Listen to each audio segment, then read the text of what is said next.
Does child support have to be paid?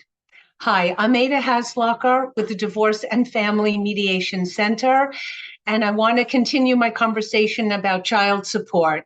And the short answer to that is yes, it actually does have to be paid. But what form that payment is going to take is where you, as parents, have some flexibility here.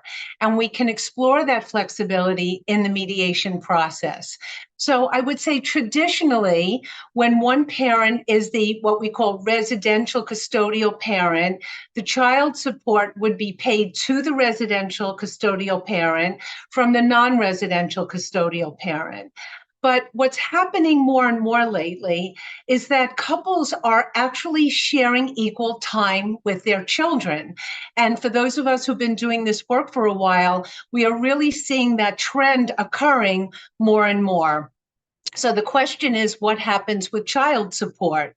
Well, typically what happens now is that if one spouse is earning a lot more money than the other spouse, and they are actually sharing equal time with the children, the higher earning spouse would still pay child support to the lower earning spouse.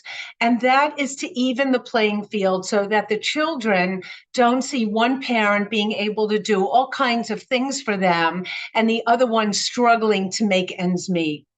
In cases where couples are doing a shared 50-50 arrangement with the children and their incomes are pretty similar, a lot of times what my couples are choosing to do now is what's called expense sharing.